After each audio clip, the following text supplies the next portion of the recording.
I never thought I'd be the guy writing this kind of story, but here I am. My name's Mark, and I was married to Lisa for about 8 years.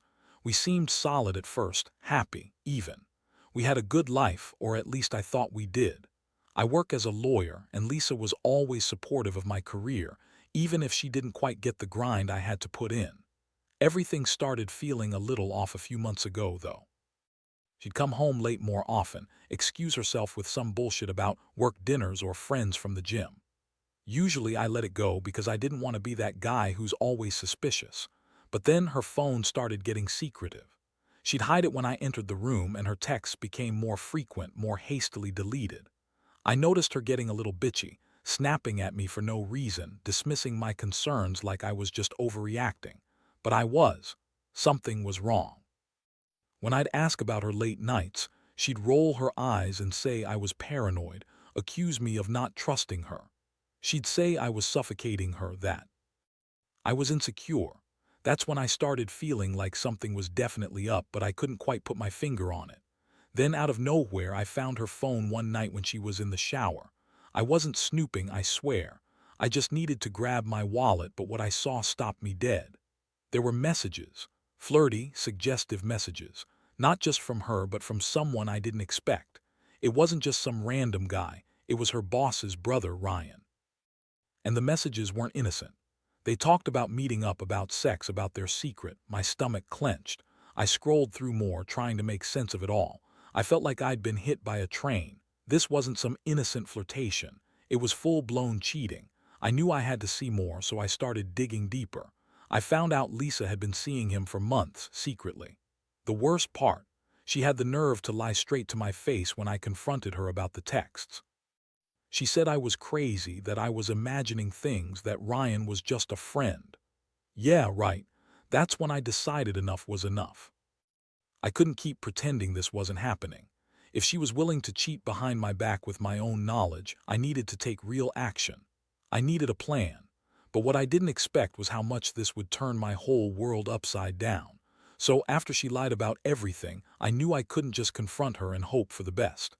I had to be tactical, had to get proof, had to know exactly how deep this went. I started paying more attention to her habits, her phone, her schedule.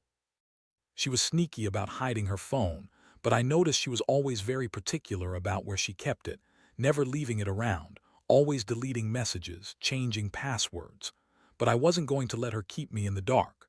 One night, I waited until she was out for her gym session. I knew she'd be gone for a couple of hours, so I broke into her phone backups. I installed a keylogger on her laptop earlier that week, just in case. Yeah, I know, it sounds obsessive, but at that point I was desperate for the truth. What I found was worse than I expected. Not only was she messaging Ryan constantly, but she was also talking about meeting him again that very night. She had plans to go to his place. I also found out she'd been lying about her whereabouts to her friends, saying she was working late or out with me when she was actually sneaking around with him. The messages were explicit, full of sex talk, and she was clearly trying to keep him secret. It hurt so much I almost couldn't breathe. I felt like I was living in some bad movie. I mean, I knew she was a bitch, but this level of betrayal was next level. By the time she got home, I was already sitting on the couch, trembling. I didn't confront her right away. I just waited. When she walked in, she looked surprised, like she knew she was caught but didn't want to believe it. I looked her dead in the eyes and told her I knew everything. Her face twisted, and she started lying again, saying I was stalking her, accusing me of being jealous and insecure. She called me psycho, said she was just talking to Ryan about work stuff, that I was overreacting. But I had the proof, screenshots, logs, everything. I told her she could keep lying, but I was done. I told her I wanted a divorce and I wanted her to leave that night. Her reaction: she threw a fit, screamed that I was ruining her life, called me controlling, called me crazy. That's when I realized just how much she hated being caught, how she could lie so easily and make me feel like I was the villain. That night I sat alone, feeling numb. I'd never felt so betrayed in my life. I thought I knew her, thought we had something real. Turns out she was just using me as a backup, a safety net while she played her little game with Ryan. The whole situation made me furious.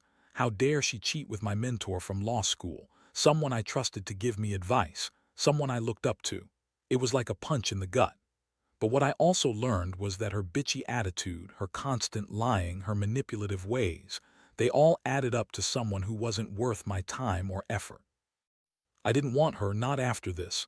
I knew I had to do something about it, but I couldn't decide what just yet. I just knew I needed to get out of this toxic mess before I lost what was left of myself. The next few days were a roller coaster I wouldn't wish on anyone. I spent hours ruminating, trying to decide whether I should just pack up and leave or fight for some kind of resolution. Honestly, part of me wanted to burn everything down and walk away, knowing she was sleeping with my mentor from law school, someone I once looked up to. But then I realized I wasn't just angry, I was hurt.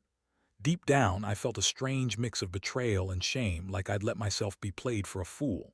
It was hard to accept that the woman I loved, the one I thought I knew, had been lying to my face for months. She had been bitchy, dismissive of my feelings, all while sneaking around with Ryan in her chambers, at the courthouse no less. That was some twisted shit. One morning, I decided I couldn't keep pretending everything was okay. I sat her down and demanded she tell the truth, no more lies. She looked at me with that bitchy glare, rolling her eyes and trying to brush me off with her usual tantrums, but I pressed harder. I told her I knew about the affair, that I had proof, and that I wouldn't tolerate being lied to anymore. Her reaction? She scoffed, calling me paranoid, saying I was overreacting, trying to make me feel like I was the crazy one. That's her go-to move: deny, lie, manipulate. But I wasn't buying it anymore. I threw the evidence on the table, screenshots, chat logs, everything, and told her she could spin her lies all she wanted, but I was done. Her face turned red with anger and she started yelling at me, accused me of spying, of invading her privacy, of being insecure. She said I was controlling, jealous, and that I'd ruin her life if I kept pushing.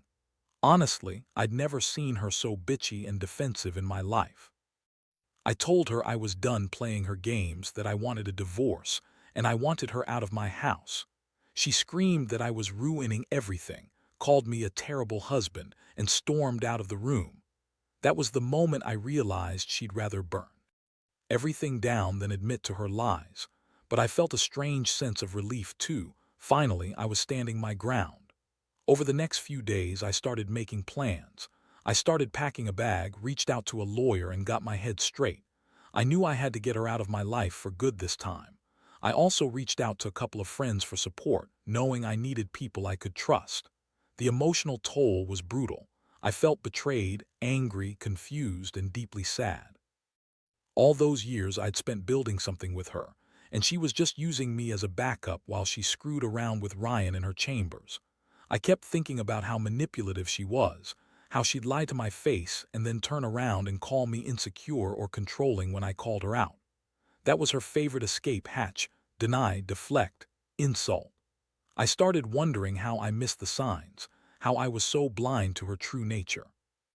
But deep down, I also knew I deserved better than a wife who lied, cheated, and betrayed me in such a way. The hardest part was accepting it was over, knowing I'd have to start fresh without her. That's when I decided I'd do whatever it took to move on, to rebuild myself from the wreckage she left behind. I didn't want her anymore, not after she'd shown her true colors. And honestly, I felt a sense of clarity, like I finally saw her for who she really was: a bitchy, manipulative liar who used me while screwing around with some law school mentor of hers. That revelation, painful as it was, set me free. The day I finally told her to leave was like flipping a switch. I didn't want to drag it out anymore. I told her she needed to pack her things and get out that very night. She threw a fit, of course, yelling about how I was ruining everything, how I was overreacting, how she'd never do something so terrible. Her bitchy attitude was on full display as she accused me of being controlling and paranoid. She even tried turning it around, saying I was the one cheating in my head or some shit. But I wasn't going to fall for her manipulative tactics anymore. I'd seen too much and I knew her game. When she finally stormed out, I felt a weird mix of relief and emptiness. She was gone, but the house felt heavier somehow. I sat on the couch, staring at the empty space where she used to sleep, trying to process what had just happened. I kept thinking about her lies, her cheating, the secret meetings in Ryan's chambers at the courthouse. I kept replaying the moments I caught her in her lies, the way she looked at me with that bitchy sneer, like I was some obstacle she had to get past. I knew I'd probably never trust her again, and honestly, I didn't want to. I felt betrayed in every possible way. Over the next few days, I focused on staying busy. I met with a divorce lawyer, started packing up her stuff, and made arrangements to move out myself. I also took the opportunity to review some security footage from the courthouse, something I hadn't thought about until then. Turns out, the security cameras had caught her sneaking into Ryan's chambers during work hours, in the middle of the day with her lawyer bag. It was all there. Her entering, her kissing him, their secret rendezvous in what I now knew was her affair's stomping grounds. Seeing it all laid out in black and white was brutal, but I also felt a strange sense of confirmation. Now I knew, beyond any doubt, just how deep she'd gone. That footage changed everything. I showed it to my lawyer. We even considered using it in the divorce proceedings to prove her deception and infidelity. I felt vindicated in some twisted way, knowing I had concrete proof of her betrayal. The fact that she was cheating with my mentor from law school, someone I once trusted, hurt worse than I could put into words. I kept asking myself how she could be so bitchy and manipulative, lying so easily, then trying to act innocent when caught. It's like she thought she was untouchable, like her lies wouldn't catch up with her. But now she was exposed. And honestly, I felt a strange sense of closure, like I could finally start healing. In the days that followed, I had a lot of time to reflect. I realized I'd been blind for so long, but I also learned something about myself. I deserve honesty and respect. I don't need someone sneaking around, lying and calling me insecure just because I caught her cheating. That bitchy attitude, her constant lying, those were red flags I should have seen earlier. I've always believed in giving people a chance, but that's over now. I'm done with her and her games. I'm going to rebuild my life, one step at a time, without her dragging me down. And if there's one thing I've learned from all this, it's that sometimes you have to go through the worst to realize your worth. I just hope it's enough to keep me from ever trusting someone so blindly again. The divorce process was as messy as I expected.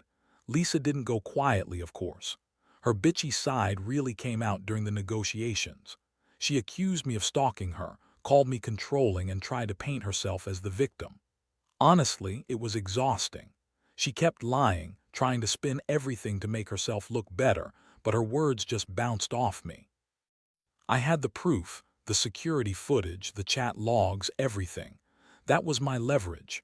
I told her straight up that I wasn't taking her bullshit anymore and that I wanted this to end quickly and cleanly. We went back and forth for a few weeks, dealing with lawyers and mediators, but in the end it was clear she'd never admit to cheating willingly. Her biggest concern was her reputation, her image as a bitchy, perfect wife, and she was trying to spin her way out of it. But I didn't care. I just wanted this to be done. I refused to let her manipulate her way through it. When the final papers were signed, I felt a huge weight lift off my shoulders. I was finally free from her bullshit, from the lies, from the betrayal. It was a bittersweet victory, honestly. Part of me felt relief, but another part was deeply hurt that it had to come to this. After it was all over, I took some time to myself.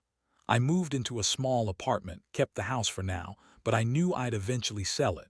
I started focusing on my career again, rebuilding my trust in people, and most importantly, learning to trust myself again. I was angry at her, sure, but I was also angry at myself for not seeing the signs sooner. I kept thinking about her bitchy attitude, her constant lying, how she'd call me insecure or controlling whenever I questioned her. That manipulative streak of hers, I wondered how I hadn't noticed it before. I guess I was blinded by love, or maybe just too comfortable. One thing I realized was how much I'd underestimated her capacity for betrayal. She was so good at hiding her true self, so manipulative, always bitchy and dismissive when I called her out. And the crazy thing is, she continued to lie even after I discovered her affair. She kept insisting she was innocent, that I was the one imagining things, that Ryan was just a friend. It's amazing how some people can be so good at disguising their true nature. Her bitchiness, her lying, they were the signs I ignored until it all blew up in my face. Now I see it clearly and I won't make those mistakes again. I know what I deserve and I won't settle for a partner who cheats, manipulates, and refuses to be honest. Looking back, I feel a weird mix of anger and relief. I'm angry that I was so blind, that I trusted her for so long, but I also feel relief knowing I'm finally free of her. Lies and her bullshit. The betrayal with my law school mentor, the sneaking around, the constant lies. She thought she could get away with it all. But her bitchy attitude, her manipulations, her lies, they all caught up with her. And honestly, I feel stronger now, like I've finally taken back control of my life. I've got a long way to go, but I know I'll be okay. Sometimes the worst things happen so you can finally see your own strength. That's what I'm holding on to. Now, sitting here a few months after everything blew up, I can honestly say I've learned a lot about myself and about what I'm willing to accept in a relationship. Lisa's betrayal was a gut punch, no doubt. Finding out she'd been cheating with my mentor from law school, in her chambers at the courthouse no less, was like some twisted nightmare I couldn't wake up from. Her bitchy attitude, the constant lying, the manipulative way she dismissed my concerns, those weren't just red flags, they were alarm bells ringing loud and clear. And I was stupid enough to ignore them for far too long. Getting rid of her, filing for divorce, and seeing her go was a painful but necessary step. It hurt knowing what I lost, the trust, the stability, the image of the life I thought we had. But it also freed me from her toxic hold. I've started rebuilding, piece by piece, figuring out who I really am without her deception hanging over me. I realize now that she was never really the person I thought she was. The sneaky, bitchy, manipulative side she kept hidden finally came out in full force. I've come to accept that people are capable of hiding their true selves pretty well, sometimes so well that you don't see it until it's too late. The biggest lesson I've learned is to trust my instincts. I should have seen the signs, her bitchy attitude, her secretive behavior, her lying about her whereabouts.